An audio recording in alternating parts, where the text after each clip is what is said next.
Good morning, good afternoon, and good evening, my friends from all over the world tuning in for this beautiful new day in Last Epoch. I was just rearranging some items in the stash, playing a game of Tetris, and so that I wouldn't take too much of your time. Once we are online, and I'm almost finished with that, so we can continue with the Lost Ruin, Monolith, and basically that is it. I was watching yesterday evening the entire scandal with CD Projekt Red and a testing company, a QA company. They outsourced some bug testing too. And apparently that didn't go so well. There is a video at Upper Echelon Gamers on YouTube describing some practices that the outsourcing company did. But still, that doesn't exonerate CD Projekt Red's fault in actually not tackling the bugs that game had, and that game had bugs you could see from the moon really at launch. So I wouldn't call it just the developer's fault, but more a management failure, a total failure of management there. Because I'm sure the developers and the testers also in-house, not to mention the ones outsourced, did see the game was full of bugs, but the management pushed to release Cyberpunk 2077 too early, and I think the abundance of bugs that game originally came with was also due to the ambitious scope of the game. Sometimes you need to limit yourself as a developer and designer what you can put in the game, at least at launch. Add some new features in the expansions, if you will. The Cyberpunk 2077 is just a story-driven game which was marketed as the new Deus Ex meets GTA Grand Theft Auto, so people came into that game with the wrong expectations, and yeah, paid a lot of money for it as well. And that game made what, $20 million at launch, so before actually being launched, just due to the pre-orders, paying for a full game without knowing anything about it, without having a demo to play, nothing else. And now, 1.5 years later, apparently due to a leak from a guy who was working at Quantic Labs, the QA company, we found out that the external company, which was tasked with QA, who hired junior testers with less than 1 year experience in the field really, and also imposed a bug quota per day, which I find really funny. So each tester that I found was supposed to find 10 bugs a day. So they would just find some minor things like, you know, missing texture here and there, jagged edge here and there, a bit off model here and there. So not the actual visible from the moon game breaking bugs. And they would flood. They said the developers from CD Projekt Red, which I find really funny because I don't think the testers actually sent the bugs they found directly to the development team of CD Projekt Red, unless there wasn't any filtering system at all, which I find be actually impossible. I think there's a lot of misinformation there. Apparently a lot of secret documents that came from some disgruntled worker, former employee of Quantic Labs. Apparently Quantic Labs had a very high turnover of employees. The average lifespan of the employees in that company was about 6 months. So yeah. I don't know what to say, but I wouldn't really consider Upper Echelon Gamers to be serious gaming journalism, to be honest. But yeah, it doesn't change the fact that Cyberpunk 2077 is a broken game, and they can fix all the bugs that they want, but I think the main problem is the way the game was designed from the ground up.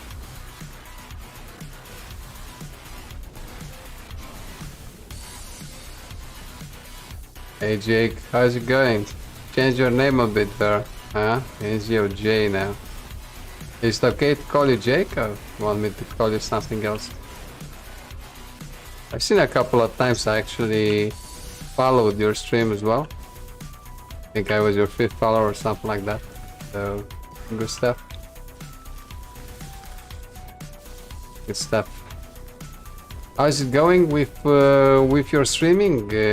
Any technical issues, or is it working fine until now?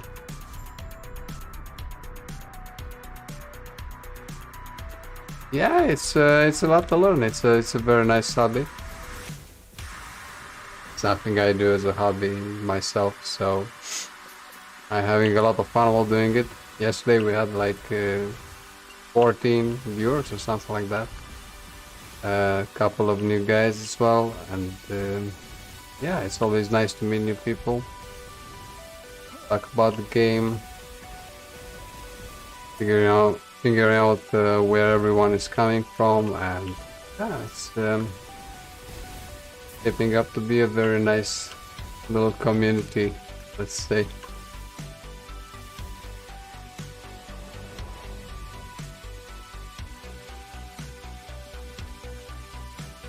Are you playing in windowed borderless, or are you playing in full screen?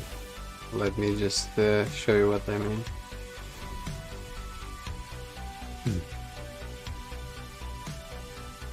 Actually, 2 things we can check together. Let's see.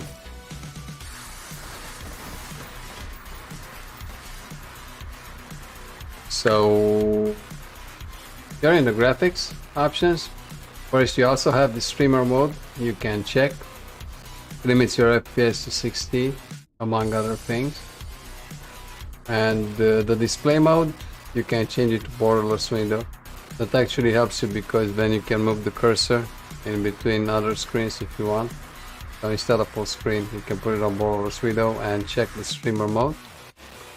And the second thing we can check, and I actually don't want to put Streamlabs OBS on my screen because then we'll have like some issues.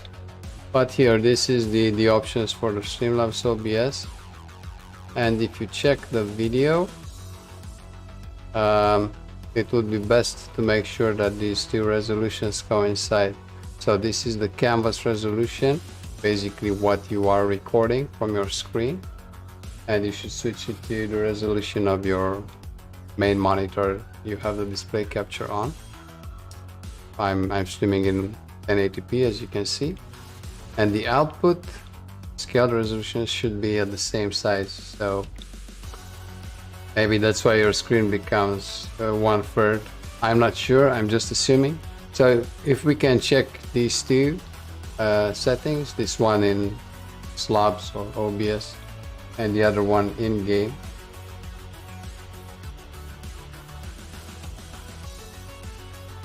Wow, okay. I wouldn't recommend playing in 4K resolution, or at least not streaming it live, just because that's a lot of data to send through, and Twitch doesn't really allow for smooth data to be sent for streaming in 4K.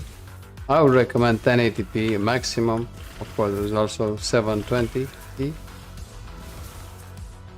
and also, yeah, setting your bandwidth accordingly. I wouldn't set streaming video to over 5,000 or maybe 6,000. That's the maximum kilobytes per second, so 6 megabytes per second.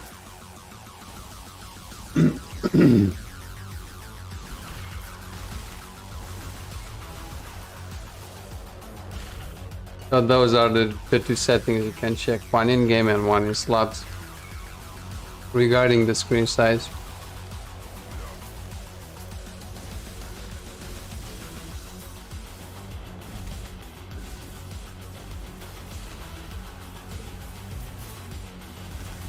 upload them where, on Twitch or somewhere else? Because yeah, they get uploaded on Twitch, that's certain. Well, they're there, so if you go to your account, I can show you that, but let me finish this arena. Or you can just go to your account under videos, and there are earlier streams, I guess it's called in English. I know I have it in German for some reason. Earlier streams, you can see them there, and Twitch saves them off for you, but only for 60 days. After 60 days they disappear into oblivion. What I do is I multi-stream also on YouTube, for example, and they get saved there and they don't disappear.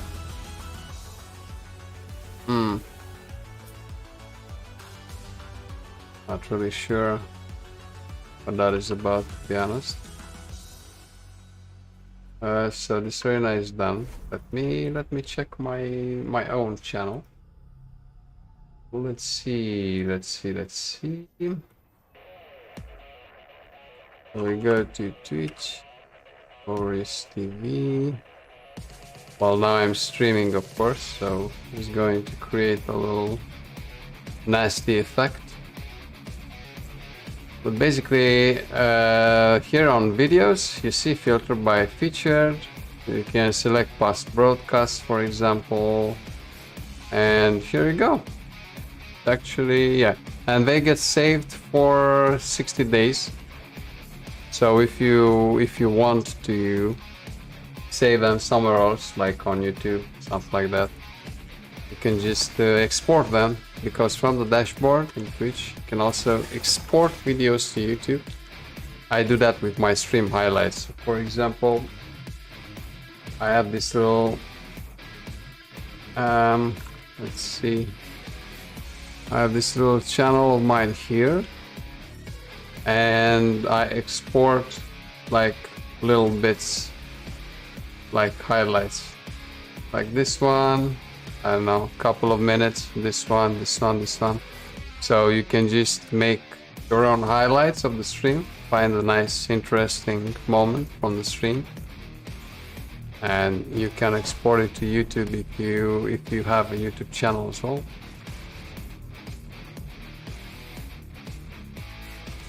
Producer shows nothing. Well, I don't know about that. I see you changed your username, so maybe it's because of that. I'm not really sure, because I know you were Enzio Jake, now you're Enzio J. So I wouldn't shy away from contact with Twitch support, even though it's just a couple of bots answering to your question. Yeah. Because unfortunately I don't know what Twitch is on about when it comes to things like these. But yeah, I hope that helped.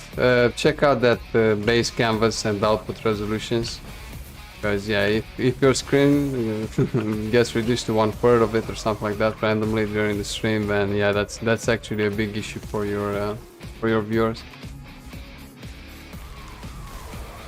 What times are you usually streaming? I like to watch you stream as well, but I'm not really sure when you're on. You said something like after noon, yeah, after 12 p.m. Canada time. So that would be like after 6 p.m., 6:30 p.m., or 6 p.m. Berlin time, right? Do you have a like a set schedule? I remember you told me that you have quite a lot of time on your hands, so you can actually be online more often. How that goes. Do you also have a webcam, or do you stream without a webcam? Just the game and talking every now and then.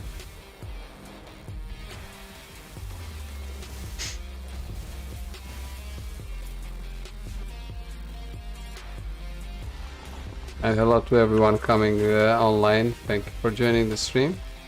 Don't be shy. Say hi in chat. We'll say hi back.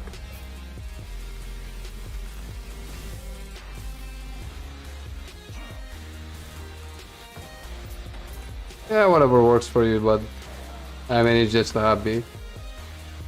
Something I also do just for fun, so not really looking for another job. But it's something I enjoy a lot, and especially as a developer, you kind of work home alone all day, just alone with your pets.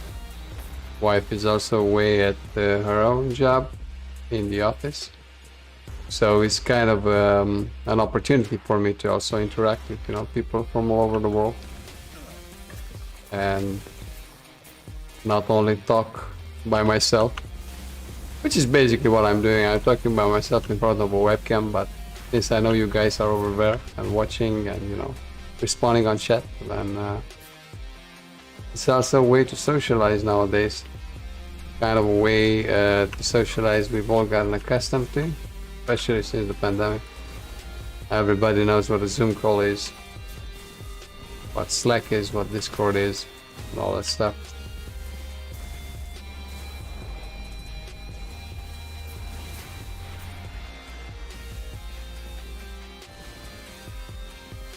What is this, a void? A void gate? I guess so. It's the gate that sacrifices the one of the cultists.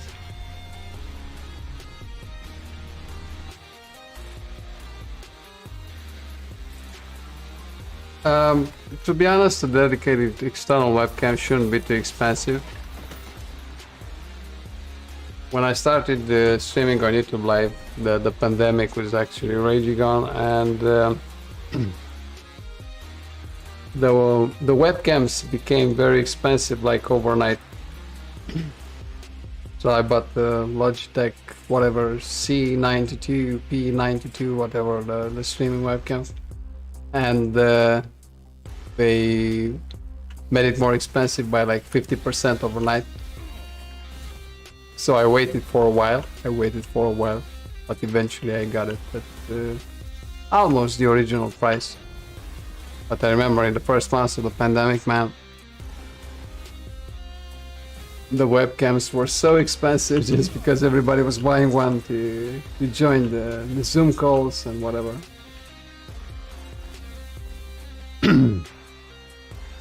I have a mirrorless camera as well I use for YouTube, but I don't hook it up to the computer just for stream. Would be nice though, because then I would have two cameras, like, and switch like the viewpoint, stuff like that. But in my case, since I use a green screen, it's not really worth it. I use the mirrorless camera exclusively for YouTube, and yeah, of course photography, because it's kind of a hobby as well. Get to take very nice photos of random buildings and places in Berlin. It's very nice. I think it's 92 or something like that. Just look up on Google Logitech streaming webcam. Tell me what you come up with, what the model name is. I think it's 922 or something. C92, I don't know. Logitech 922.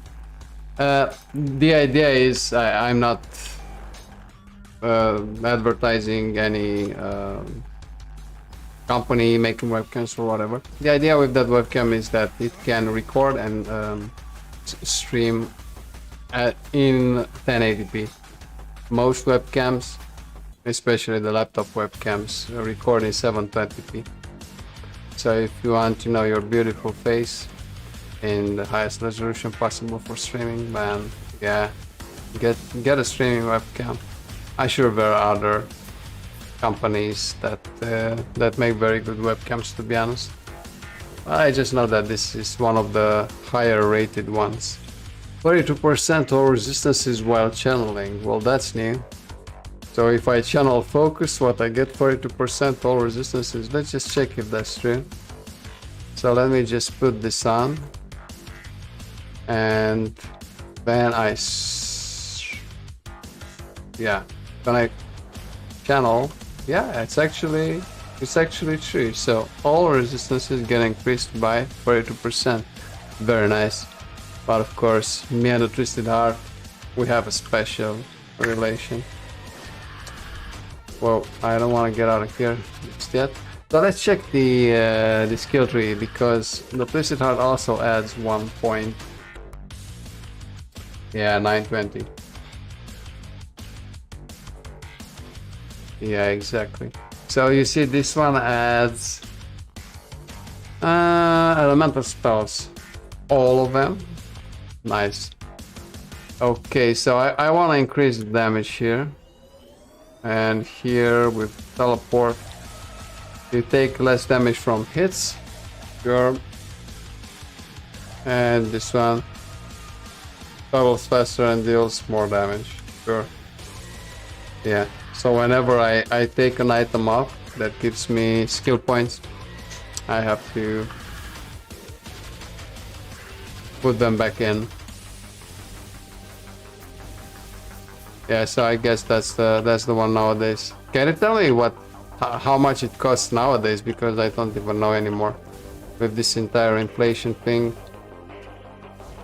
I'm actually curious if I think it cost me about 80 euros like 2 years back. Less than 2 years back, maybe a year and a half back. I don't know. Canadian dollars is just something that I don't have a firm grasp of. Let's see, 1289 Canadian dollars in euros. Are you serious? That can't be right. Almost 1000 euros for a webcam. I guess maybe you meant 128.9, right? And that's about right, 95 euros. But if it's yeah, because come on, man, with that money you can almost buy a gaming machine if you build it yourself. I know we're living in inflationary times, but come on. It's not 1000% inflation. Not yet, at least.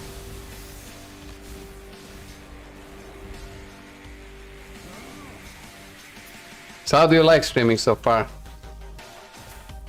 Got any viewers?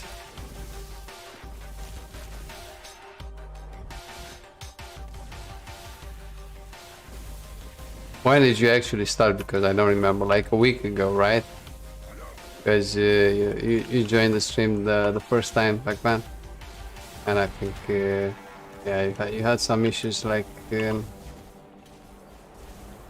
weren't able to start streaming in OBS or something like that.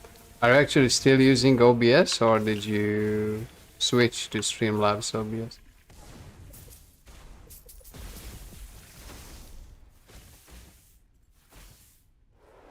Yeah, well, it takes time, but I mean, even this stream, I've been streaming for 1 month, and I'm streaming every day except Sundays.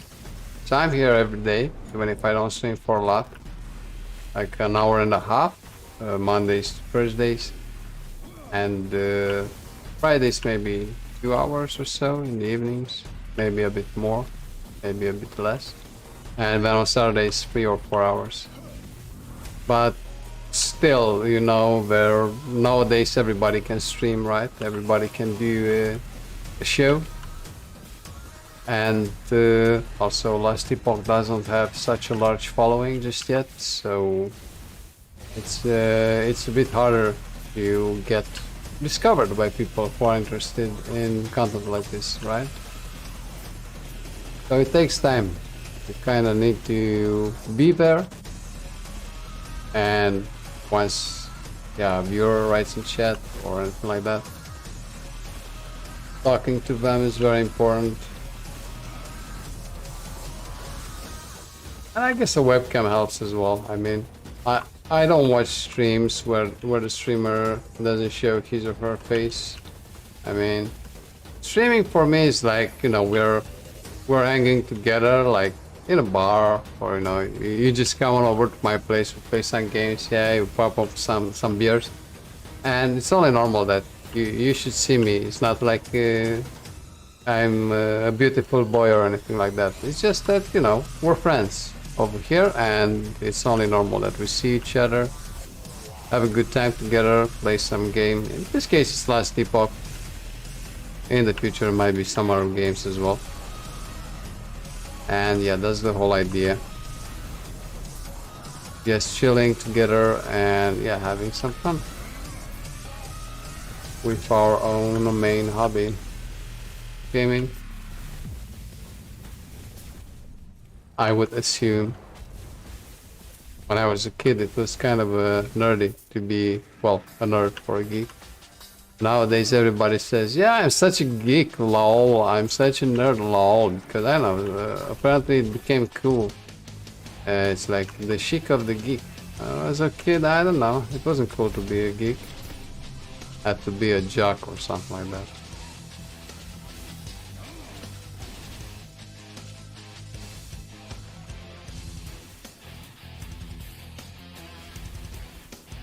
Yeah, I mean, you don't have to use slabs if you have issues with it. I used OBS for a long time before switching to slab.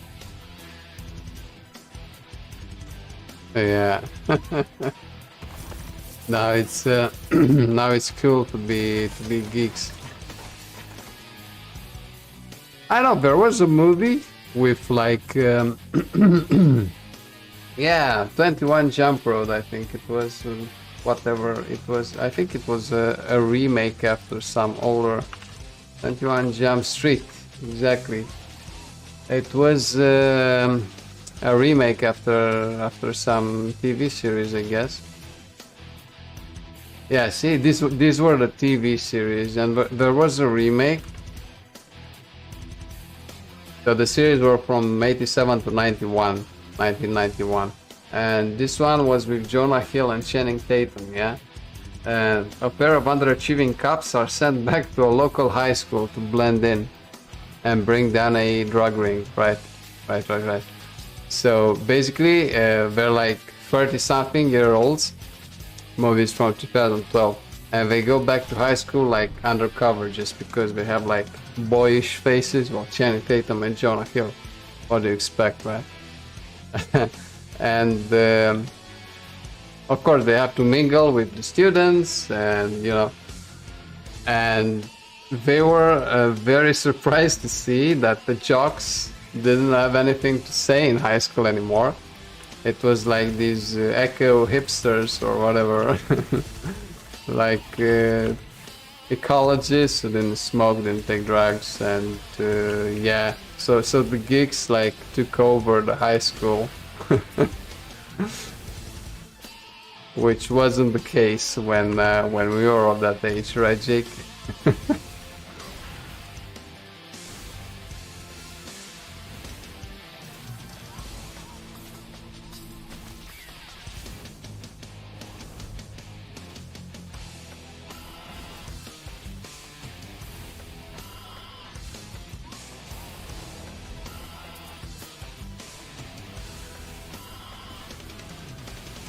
Yeah, man, that movie was pretty funny, to be honest. Like Korean Jesus and all that crap. And it was kind of meta as well because their boss, the police station, was like Ice Cube, right? From the Wu-Tang Clan. No, from NWA, right? Ice Cube, and he was always kind of meta and talking to the public about the movies nowadays and comedy movies and all that crap. It was pretty funny. If I remember it after all these years, must have been pretty good. I rarely find a new comedy to make me laugh. Like everything today is Dwayne Johnson and Kevin Hart or something like that. Which, I don't know. Could be better than that, to be honest. Yeah, Born, hello my friend. How are things in Shaba?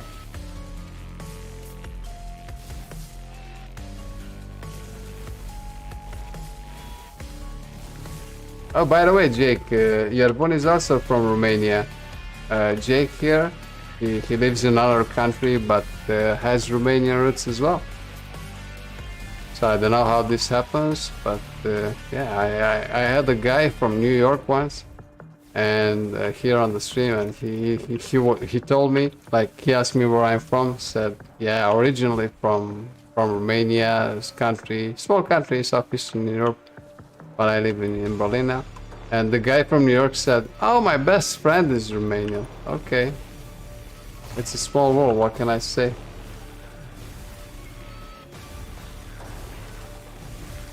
Yeah, actually today it's a bit cooler here in Berlin.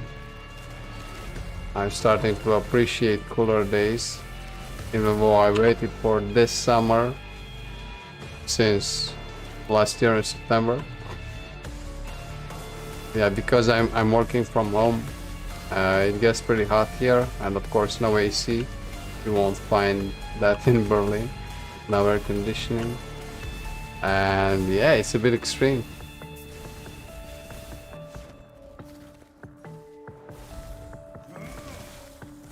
How is your blade dancer doing, Gervon? Any progress? Oh, sorry, you're druid, right? Because you started a new druid. What level are you now?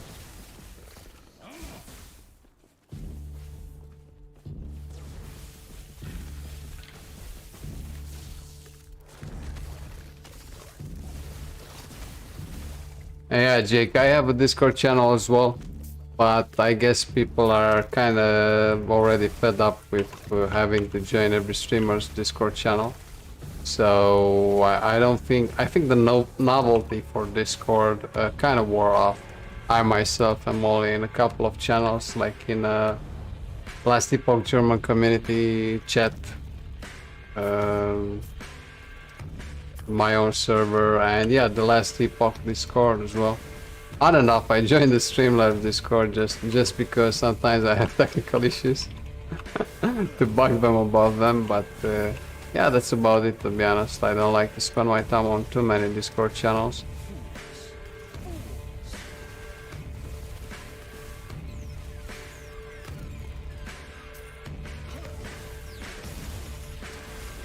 Yeah, Yaron, so you're playing a druid now, right?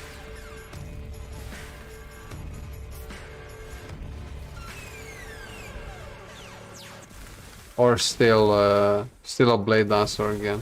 Because I thought you said you started a druid with I don't know, your own build or something like that. Well, let me tell you something, guys. Last Epoch is pretty hard.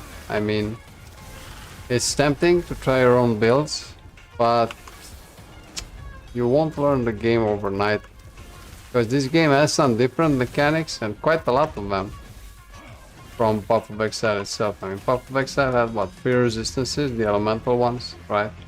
And the 4th being Chaos or whatever.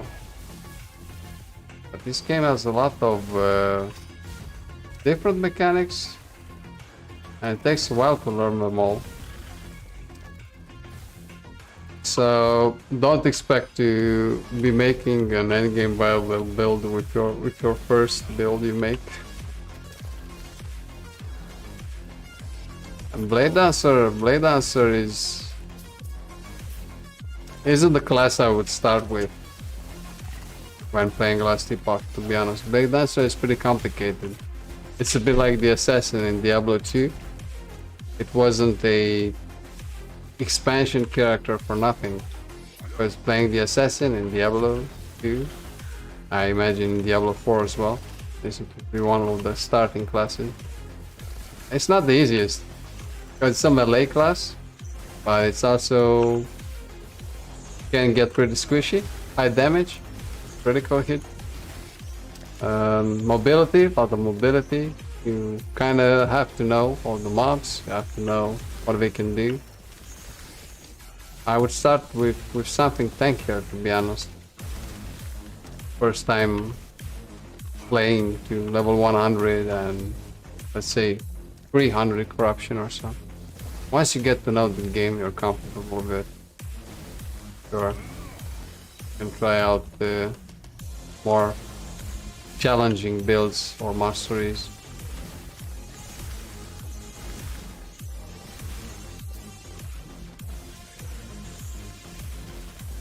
Oh yeah, Jake, how is that going? Having fun?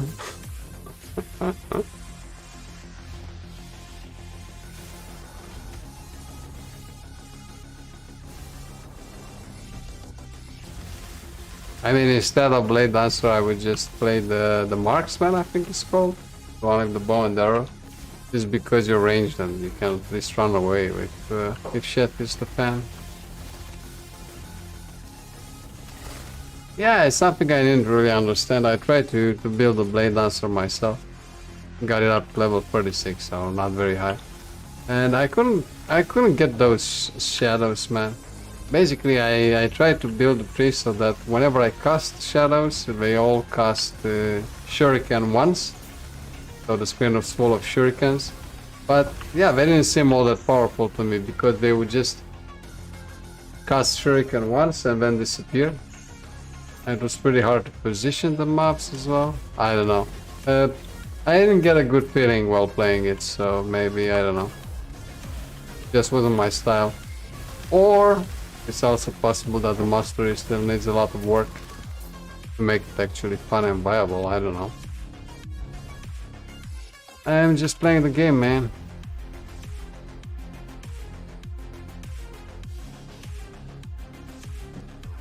Sure, nothing like a little hardcore to teach you the game, but I think adding masochist to it is a bit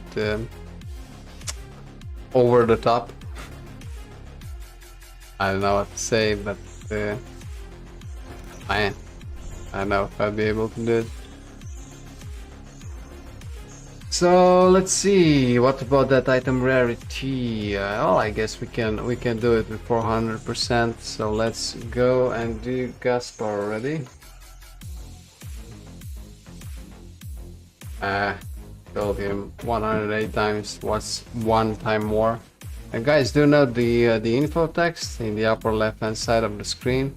This week on Thursday and Friday, stream will be offline because I'll be away at some company team building event. I don't know. And unfortunately, I cannot stream while doing that. I'm sure they will ban me if I try to. But we'll still see each other tomorrow, still. Today's stream as well. And Van back on Saturday. Hopefully we can also achieve our goal for June. Just a couple more followers needed. And if we do, we'll make a little Berlin style party on Saturday for sure.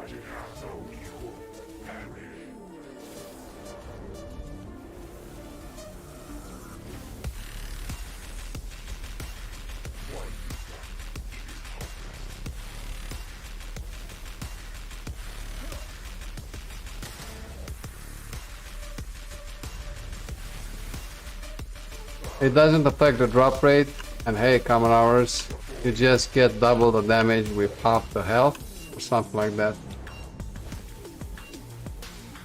The damage taken is doubled, and your HP is halved, or something like that. That's what I understand.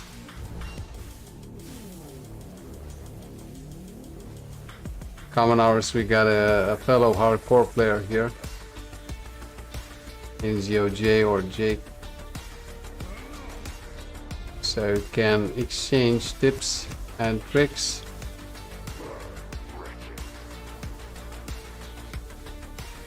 Because I am not man enough to play hardcore. That's for sure, not in this game.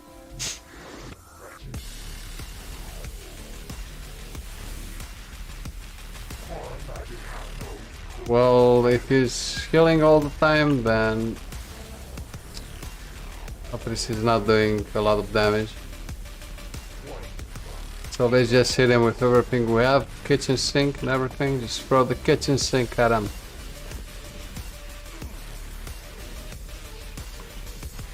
Oh, everybody says their own way is the way, right? That's how it is in life. My way is the way. Where did he disappear?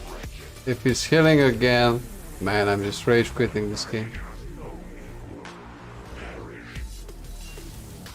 At least he's not doing a lot of damage, but sure, the item rarity is not that high either. 401%. Wow, how's that?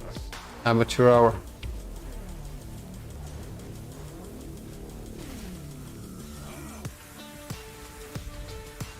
Yeah, maybe we can do a ragtag theme of like hardcore masochists when the multiplayer comes out. Other than that, I'm not guaranteeing anything. And the way I'm seeing things right now, when multiplayer hits, I think I'll start playing the Lich. Try out some AoE dots or whatever the Lich is doing. But hopefully I can build a Lich that also has some mobility. Because I wouldn't like to... I know there is a lack of mobility skills in this game. Sure, the Sentinel has like 10. The other classes not so much. I think the Lich seems pretty interesting, and I'd like to play a more AoE focused class, just because this is the surgical precision class. You just hit whichever target you need to hit and then throw out the static orb, which is the AoE skill, but area of effect, but it costs a lot of mana, so you can't really spam them. Ooh, unique gloves. I'm not falling for that one again. Sacrificial embrace. Let's just get this over with. Sacrificial embrace, you know it. This is just insane and kind of frustrating with the drafts in this game. But hey. But do we know what the Warlock will actually be able to do? Will it be like a pet class as well, or just focused on curses? Because to be honest, I don't know what the Lich is specialized in, but I think it's AoE damage, and it's also a bit more tankier. So I would guess the Warlock will be based on curses, right? Something like that. I have no idea. I don't think we know what the Warlock will be like. No hints from the developers in that regard, unfortunately. 60% endurance, oh man, and then 103% increased health, but then we get rid of this modifier with increased health, so I think it's okay.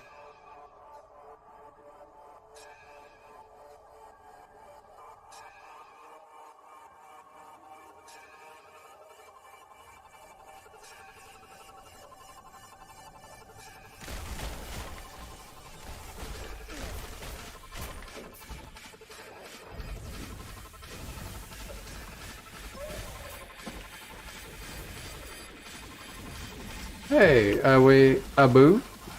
Did I pronounce your name correctly? I do hope you're not a bot. I suppose you're not. Great, great. Are we Abu? Sounds kind of cool actually. Like it.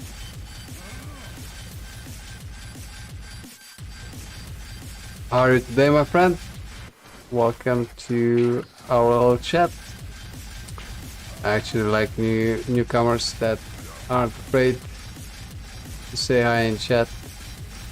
You're missing out if you're not, fellas. I know it's fun to lurk every once in a while, but why watch a live stream if you can't speak your mind in the chat, right? Well, I can't complain. Today is a Tuesday, and for me Tuesdays is something I said on stream before. I don't really have any feeling for me. Tuesday doesn't express a certain feeling for me, just a day of the week, right? Because I mean, when we say Friday, like, you know, last working day of the week, everybody knows it has a special feeling on Friday. Or Sundays, you know, everybody has a special feeling on Sundays. I go to the beach myself, relax, don't work, don't do anything. Monday is a sad feeling as well. Maybe Wednesday, you just start thinking about the weekend, because Wednesday is like the hump day, you know. You get over Wednesday, then most of the week is over.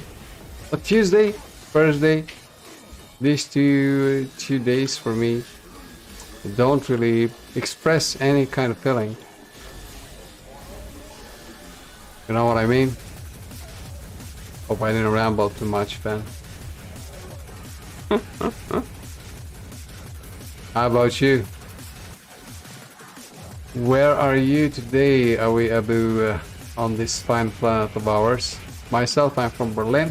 I have a couple of guys from US, Canada, Romania, in Eastern Europe as well.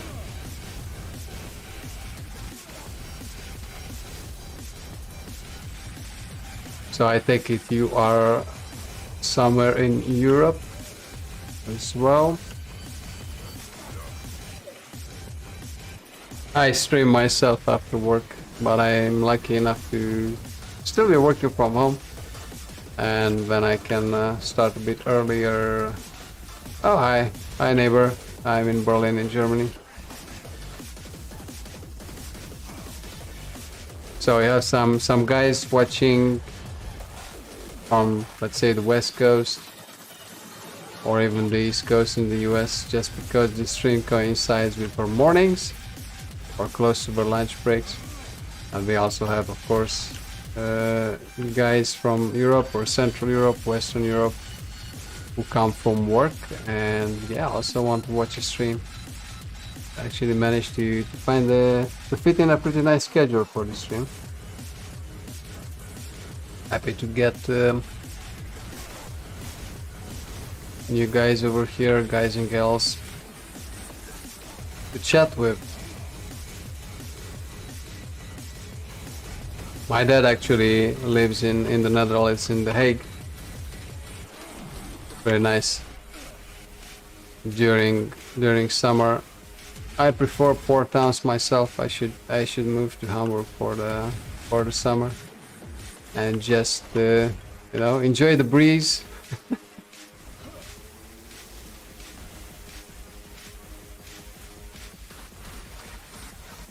So I guess everybody's excited for the multiplayer now. We actually did a little analysis of the Steam charts for different RPG games, Last Epoch included, and people playing Last Epoch increased by just 10 or 15%. And also I see more streams around, more streamers, I guess a couple more viewers as well, because everybody's waiting for a multiplayer, man. Yeah, considering it. Do you play any other ARPGs like Path of Exile or Grim Dawn or Diablo 2 Resurrected currently? And don't tell me you're a Diablo Immortal fan. Because if you are, then you must have very deep pockets, my friend. Yep, Diablo 3 ended up being a pretty good game, especially for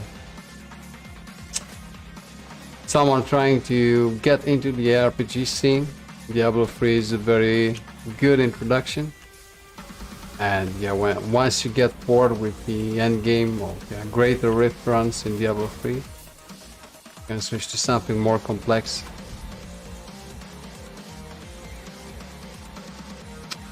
Yeah, endgame content was an issue, itemization was an issue, and of course the developers completely neglecting the game for years when they could have added so much content there.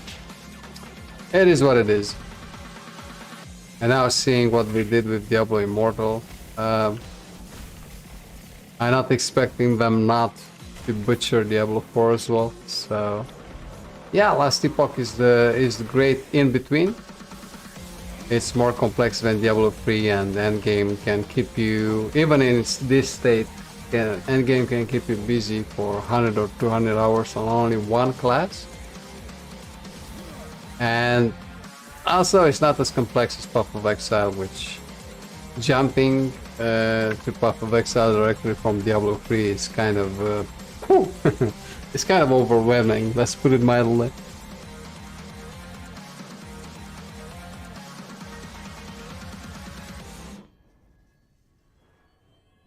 Yeah, I actually started streaming on YouTube Live a couple of years back, a year and a half back, and I actually started streaming by learning Path of Exile, because I played the game.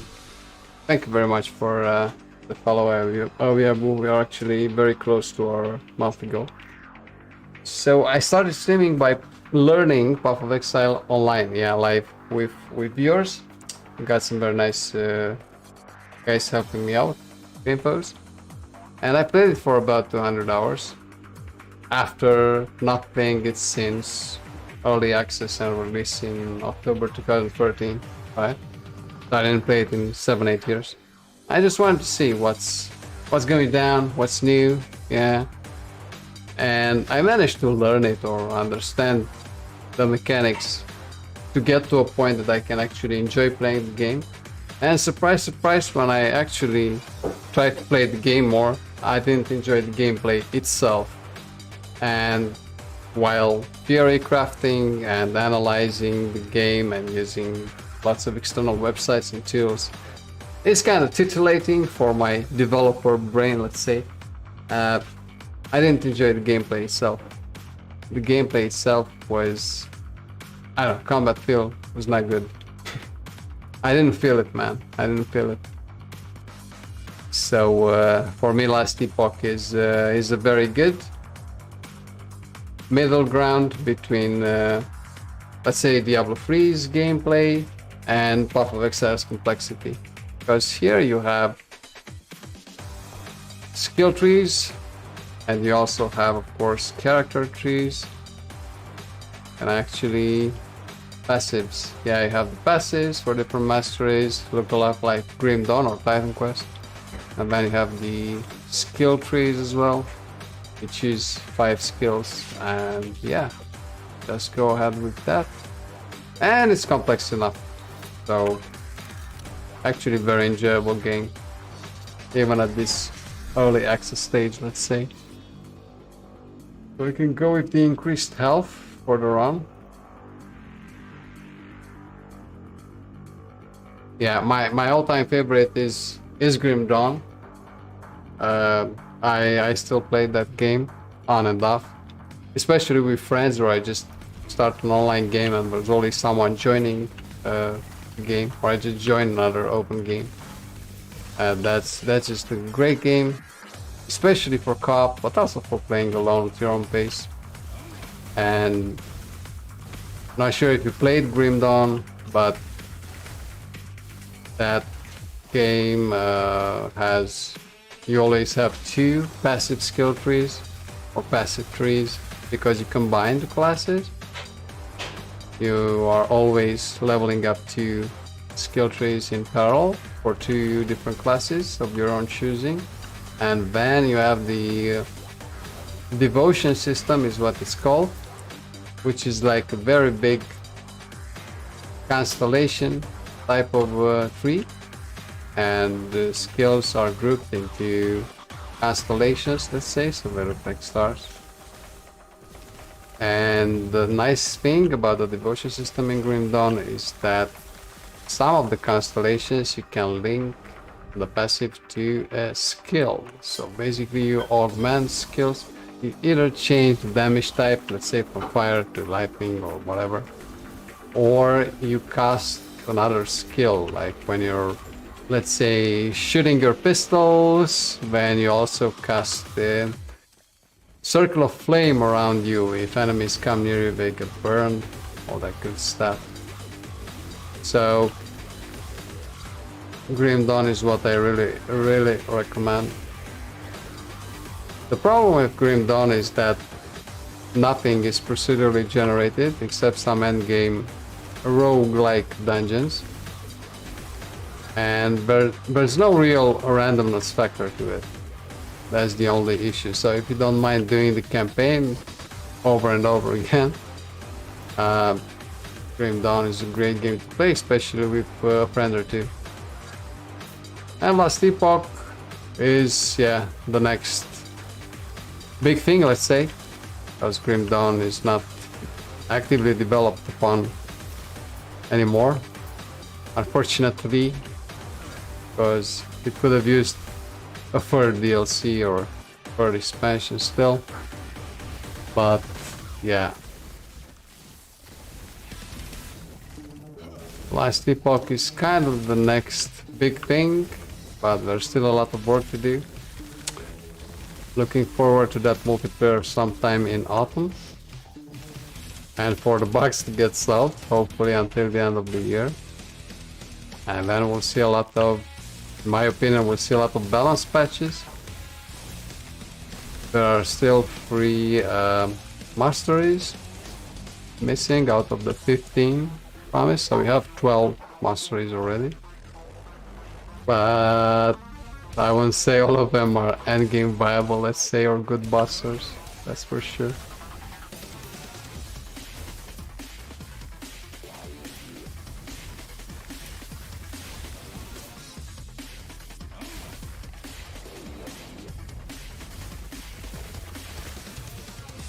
Will we get to do Gaspar's second time tonight?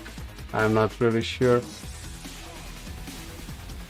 Probably not, but it is what it is. It's only Tuesday.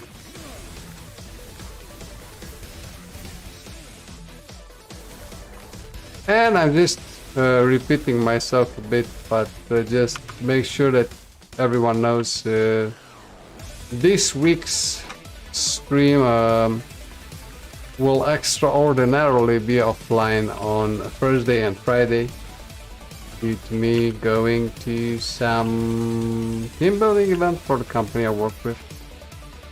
So yeah, normally I really keep to that schedule, man.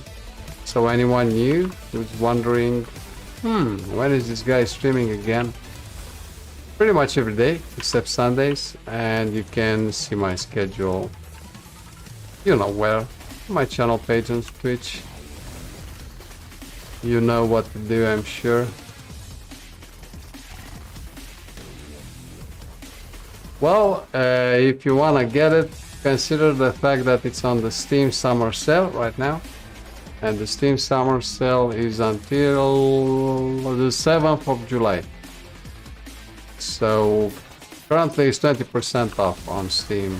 Last Epoch is normally 30 euros if you're in the Netherlands, 30 euros.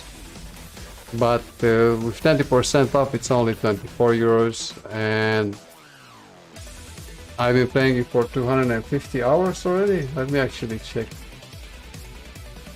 So in my book, yeah, so you can see here I played it for 244 hours already. Got it in May last year. So, you know, 24 euros, 240 hours played. It's like 10 euro cents per hour of entertainment. I say it's a pretty good deal, wouldn't you say?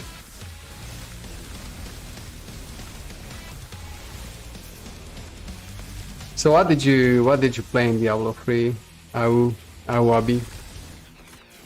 Did you have like a favorite class or something like that? For me it was the Demon Hunter. I think they nailed it with that class. And it was also something new they introduced in Diablo 3, and also a dual resource system with that hatred and whatever else it was. It was pretty good. So big leap forward for ranged classes compared to, let's say, the Amazon in Diablo 2, which is kind of hard to play. Yeah, Demon Hunter. I think everybody played the Demon Hunter at some point just because it's such a fun class. And the class from the Reaper of Souls, I think it wasn't called a Paladin, but something else. It wasn't a pure Paladin with auras, not in the sense of Diablo 2, but it's pretty fun. I just don't remember the exact name of the class itself. It's the one they introduced in Reaper of Souls. Oh yeah, I played Demon Hunter and also like the Necromancer. But I guess not everybody got to play the Necromancer just because it was a separate and pretty expensive expansion which only contained one class. I found that like so Blizzard, man, you know? Yeah, it's Necromancer is kind of a special thing. Because Necromancers, you either love them or hate them, right? People like to hit mobs themselves. They don't want to just control minions on the battlefield and run around like headless chickens, casting curses, something like that. I also play a Necromancer in Grim Dawn right now, actually, with a friend of mine. Pretty fun. Crusader, yeah, right. I think I could actually play a Crusader in Diablo 3, because I never really played a lot of it. Tried it a bit when Reaper of Souls came out, but I carried on with my Demon Hunter.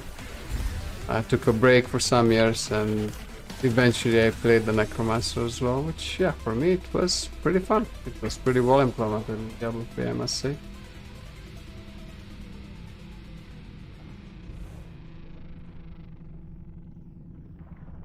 I actually tried to start Necromancer on Diablo 2 Resurrected on Friday evening, I think. But that game just feels a bit too clunky for me nowadays, man. I actually died. Well, not in the Den of Evil, but in the next cave. In the cave. If you remember that one. I actually died and said, you know what, fuck this shit. Because the Necromancer in D2 is kind of weak. Especially, well, at the beginning, I mean, he's weak at the beginning. Until he gets his, yeah, I tried to do a skeletal army mage of Necromancer, of course. And, yeah, it takes a while until he really gets his monster killing legs. So let's see now. I don't want critical strike avoidance. Why? But why? I don't want critical strike avoidance. Get out of here. Not today. Enrage at half health. I guess we can do that. Hope it's not an arena.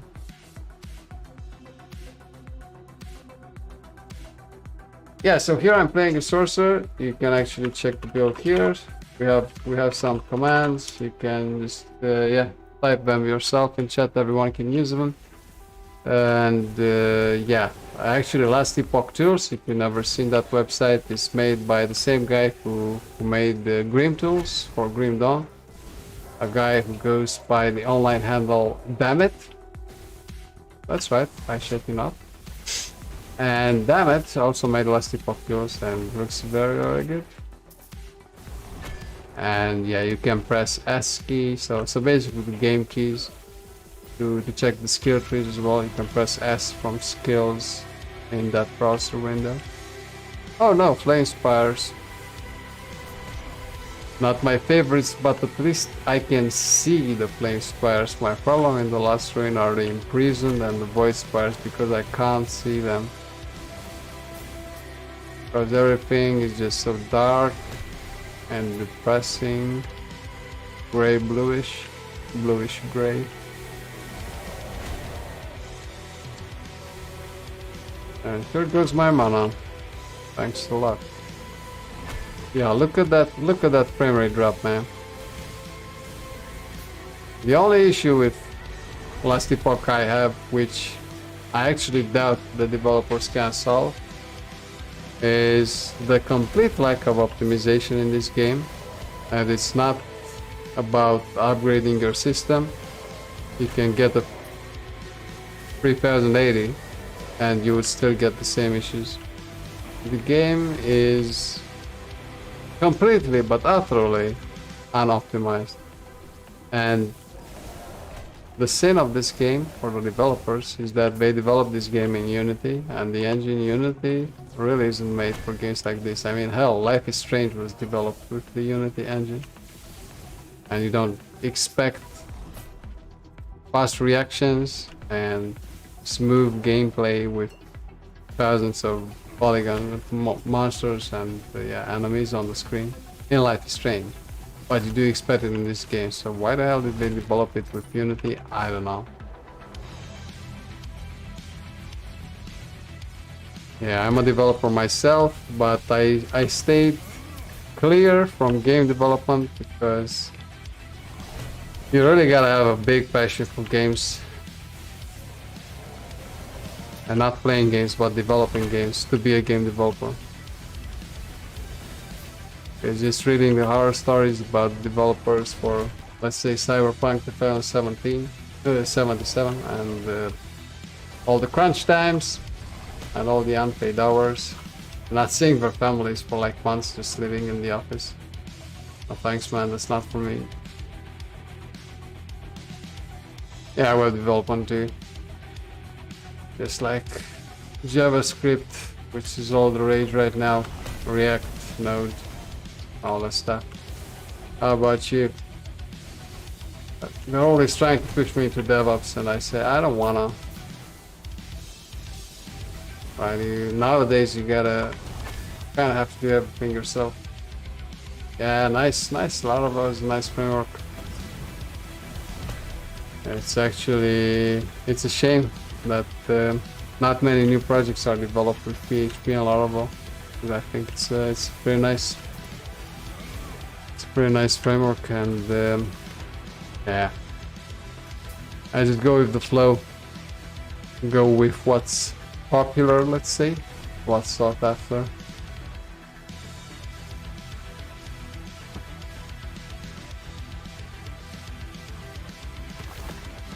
Sure, especially if, I mean, in the back end, when you're working in the back end, it's always worth it to learn new languages. I kind of learn them on a need-to-know basis, let's say. On a case-by-case basis, when I need to learn something new, I just focus on it for 3-4 months. But if you need it for work, then yeah, sure. It's always good to learn something new. JavaScript in the backend, Node, Express, Nest.js. Kind of messy. Actually, Nest.js is a very good innovation, let's say. It looks a bit like all the Backbone.js.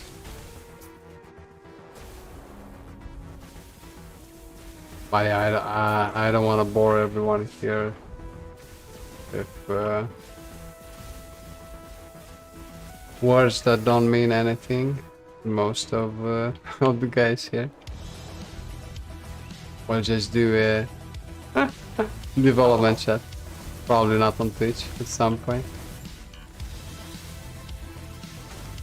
Yeah, I would try React. It's like totally alien planet. It's a whole other world. It's like nothing you've ever seen.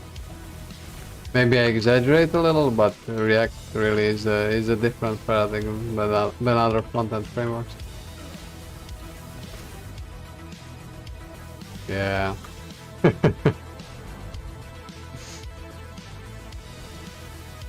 It is what it is. You gotta stay on top. You gotta stay on top of it, man. Because otherwise it will creep up and grab you. I mean, yeah, in the past year, I did more backend again. Used to work in React quite a lot. but I think in autumn they'll put me on another project, and I'll have to do more front end, at least in the beginning. Of course in React, because hey, that's what's popular, and it's gonna be funny.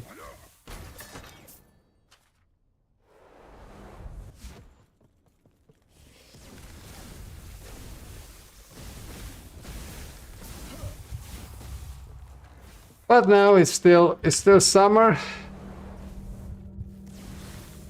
We still have natural gas. Going on holiday. I don't want to think of September when I'll start a new project, and it's going to get cold outside and all that stuff, and holiday time will be over. My god, it's going to be an interesting autumn and winter, that's for sure.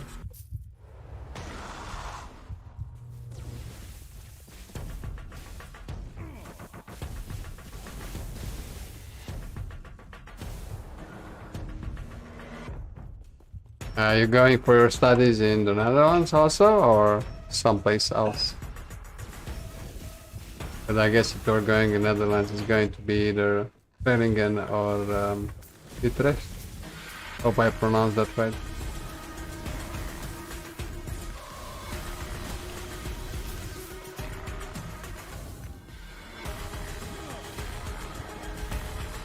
God damn it. Nice. Yeah. Most of the guys watching my little Pop of Exile stream on YouTube Live were actually developers, because I can understand that Pop of Exile appeals to kind of the developer analytical mind. It's trying to min-max your character, but Jesus, I was spending more time outside of the game than actually in the game itself, playing itself. I don't think that the game that isn't fun to play is a good game at all, okay? Just my opinion, but hey, don't crucify me for that. Any Pop of Exile fans out there? Just how I see it. It has its very strong, it has its strong points for sure, but also has its flaws. Pop of Exile, I mean, and that's why there is this promise of the last epoch and significantly smaller community for now, but a lot of people hoping it will turn out okay.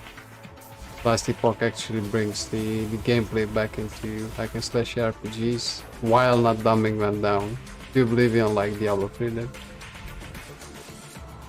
And maybe not everybody likes Grim Dawn for some reason. I think Grim Dawn is actually, it didn't get marketed too much, because there are a lot of people who even nowadays didn't hear of Grim Dawn, even though it was released in 2016 officially. It has been in early access for many years, but it wasn't marketed as aggressive. So it was also developed by an indie team, which didn't get acquired by Tencent, by the way. Great Entertainment, and yeah, has a small but very devoted following. People playing that game every day, even nowadays. You can check Steam charts. I played Summon Arranging Souls Necromancer. So those flying skulls, flaming skulls. And I played the Lacerate Berserker. So quite exotic builds, let's say, but very effective. I played it up to red maps, right? So I didn't do Uber Cyrus or whatever, Shaper or Uber Maven or something like that. Nothing special, but I got the gist of the game. I played the different modes. I played Syndicate, Delve as well. I kind of seen what the game has to offer. It is only a stretch of the imagination to imagine what else could be done in the game. And I could understand after that deep dive into Pop of Exile why it's so appealing and why so many people played thousands of hours. One other thing is that my schedule really doesn't allow me to start from scratch every 3 months and put 500 hours in to start a character from scratch. I wasn't a very big fan of trading. It was kind of nice to do window shopping, but then when you saw that they want free exalted orbs or half of a mirror for something, I said, you know what, I don't have that kind of dough. And we have you. Thank you for joining, my friend, and thank you for the follow. If you want to see some more of me or us, don't forget about us and join us tomorrow, because on Thursday and Friday I'll be away. Have a good supper, my friends. Talk to you later.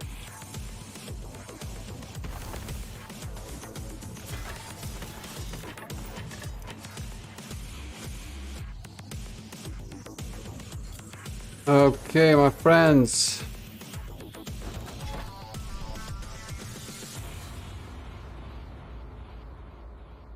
So let's see now. We're going to do one more echo. But that's not going to be enough to do Gaspar 2. And I will have to go away in a bit. Maybe we can try and force it a bit. Try to go straight for the objective. But I can't guarantee anything because I'm so hungry myself. Need to have supper. And in order to grab supper, I need to prepare my supper first. Double trouble. I just call it supper, but I guess it's dinner. I don't know, I'm just making a big salad. I guess supper is like, I don't know, tea and biscuits, I don't know.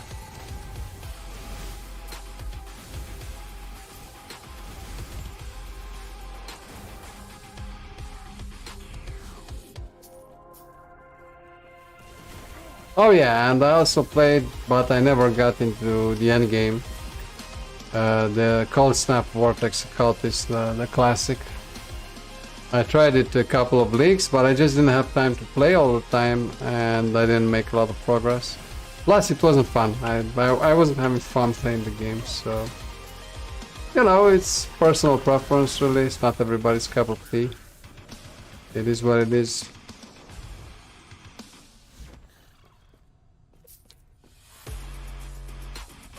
But it has strong points for sure, and yeah, many years behind it,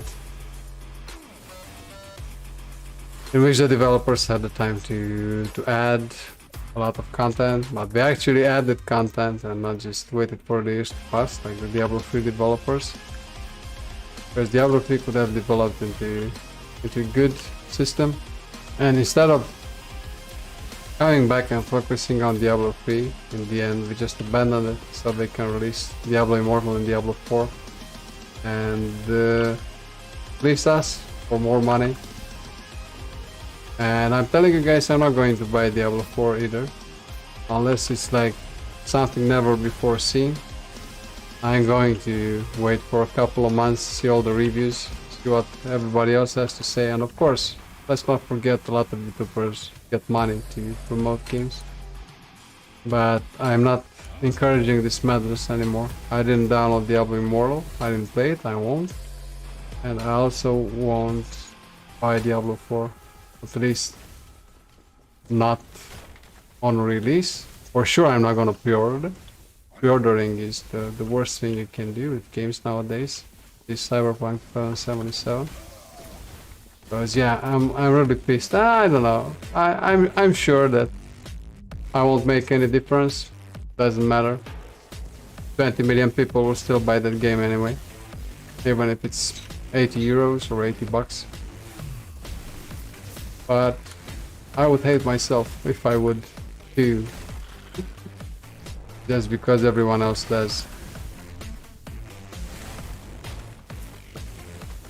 So, thinking about the future, only option Last Epoch, only hope Last Epoch, and yeah, Grim Dawn, which is pretty much complete. Yeah, but Grim Dawn is kind of a different experience than what last epoch is and will be, especially with multiplayer. It's a bit of a more intimate experience, let's say. And best enjoyed with a friend or two.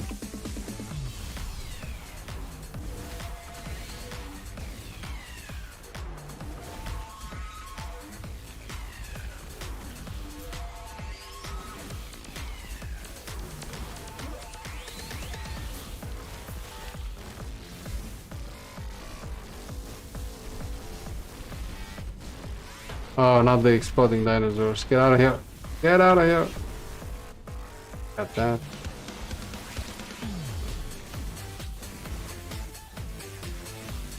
Oh.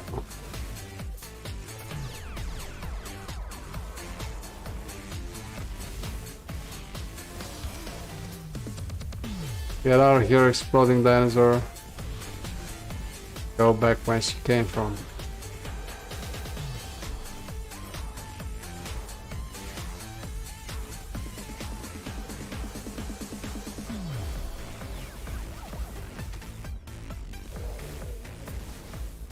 Ah, and now the scorpions are coming, okay. What's the latest? Yeah, the heal modifier is the latest we got, okay.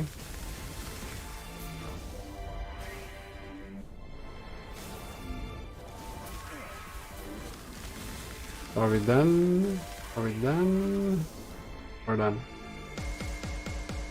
Okay. Let's check the item rarity real quick. Let's check the stability as well.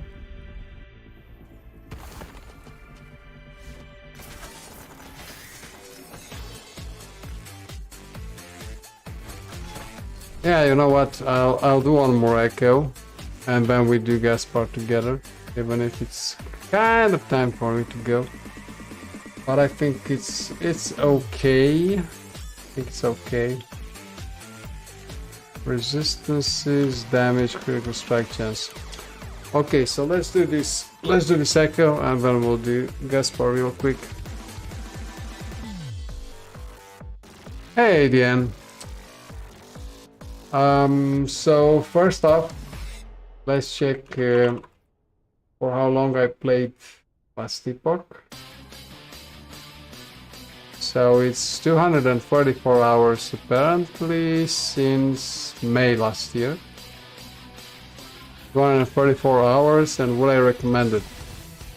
Last epoch is a good middle ground between Diablo 3's gameplay and Path of Exile's complexity, let's say.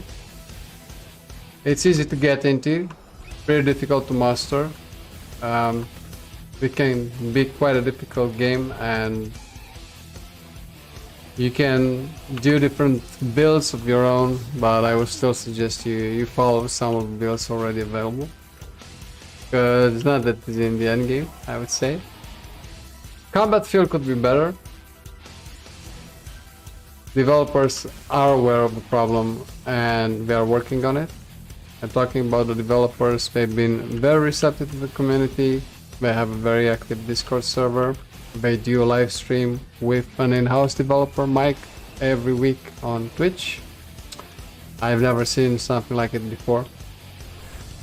And they did sell 20% of the company to Tencent, which might not be some people's cup of tea. But then at least we can rest assured that they got their funding and they don't depend on game sales to actually fund further development of the game. So the future seems secure. There are still 3 masteries missing out of the 15 that are promised. The campaign still misses 3 acts or chapters out of the 12 that were promised. Maybe that's not as important. The game still has pretty big performance issues, even on high-end systems. Frame rate drops, frame rates per second gets halved when there are too many mobs on screen or effects. But the developers are working on that as well, so they're aware of the problem just as they are about the combat feel, let's say. Biggest question mark will be the multiplayer that is supposed to come this autumn. Officially, it has been announced, and we have to see if... I mean, no multiplayer or big change like that has ever been released without any bugs, that's for sure. So we'll have to watch 11 Power Games, the developers, see how fast they can tackle and address the issues that come inherently with switching to a multiplayer game. All in all, I am pretty confident Last Epoch will be something else, and it's not just full of hot air like Wolcen Lords of Mayhem was, for example. So it's well worth your money if you want to get it. And Last Epoch is currently on sale on Steam until the beginning of July. So it's 20% off. So instead of 30 euros, you get to pay 24 euros or bucks or pounds, I guess, for it. And let's say I played it for 240 hours. So for 24 euros, I only paid like 10 euro cents per hour of entertainment. My friend, don't worry about it. ADN is what I do. I'm not getting paid for this, of course, but we do get new viewers or new guys in the community that haven't played the game just yet, but now the interest has skyrocketed a bit because multiplayer has been officially announced and version 0.9, which will come in autumn. So it's only natural that people are starting to wonder when 1.0 will come out, when will the official release be. My bet is for sometime next spring of 2023. So it's only normal to give a bit of a longer answer, especially for viewers who haven't played yet but are considering purchasing it. And I'm sure it's well worth the money. It's really not overpriced for what it offers. You have 12 masteries you can choose from, and the end game keeps you busy for 100, even 200 hours. The monolith system, the dungeons. There's quite a lot to do with each of those classes, so it will keep you busy until multiplayer hits, even if it doesn't have multiplayer right now. And offline single player won't go away. They've confirmed that in the development blog. Basically, you'll still get to keep all your characters and your stash tabs from single player. You just won't be able to use them in multiplayer.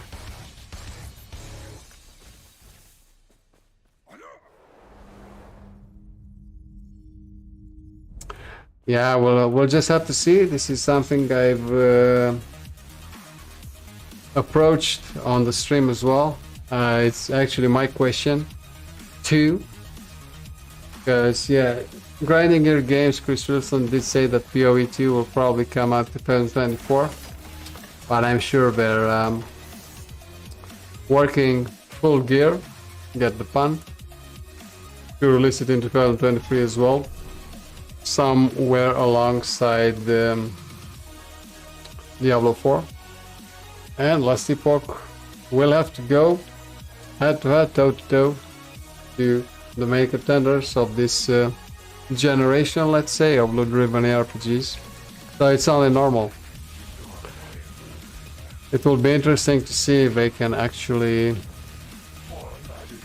be a real contender. I would say for PoE 2 probably not, but for D4 will probably suck anyway, so I don't really care. D4 will only be popular.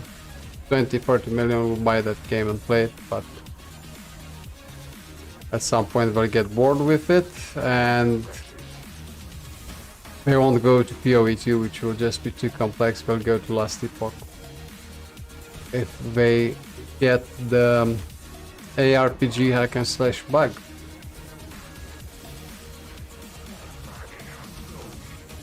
Yeah, they won't go bankrupt, that's for sure. The developers won't go bankrupt. Especially since they have funding from Tencent now, so... At the end of the day, we as consumers, we get to play whatever we like. So competition is good, you know. You don't have to play the most popular game on the planet to have fun and enjoy it. So yeah. Hell, my three main favorites in the RPG scene are still Diablo 2 Resurrected, which is the gold standard for me. Grim Dawn, which isn't the most popular game in town, but let me tell you, it's got a very dedicated following.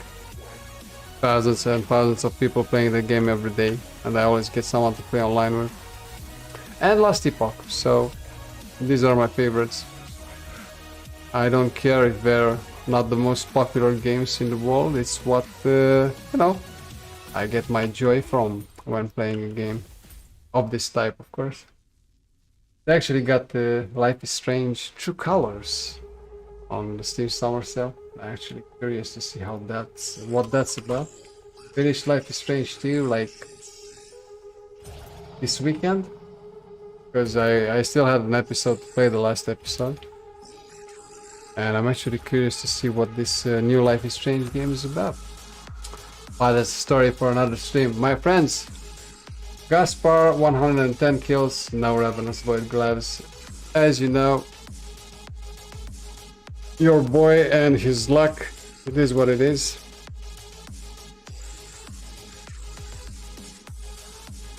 Well, ADNPL, since we're stopping the stream here, I will let you with some food for thought, and just think about Diablo 3's release. The years that went by without any content update for Diablo 3, and to cap it all, look at Diablo Immortal's release and what happened after that. And we'll continue the discussion tomorrow about Diablo 4 and why I'm so negative about it and about Blizzard in general. Thank you so much for watching, guys. Don't forget to, you know, follow, like, share, subscribe, whatever else influencers say nowadays. And I'll see you tomorrow at 5:30 p.m. Central Europe time, 11:30 a.m. East Coast time in the US. And don't forget, this week, exceptionally, it's an exception. Thank you very much for the follow, ADN, and we just reached our goal for June, so you know what that means. Saturday, Berlin style party, Ask Me Anything stream. Thank you very much. I'll see you tomorrow, and don't forget, Thursday and Friday I won't be here. I'll be away at the company event. We'll be back on Saturday. So if you're not here tomorrow, 5:30 p.m. Central Europe time, you might miss me, and I'll miss you for sure. Till tomorrow, guys. See you. Thank you for joining and watching. Arrivederci.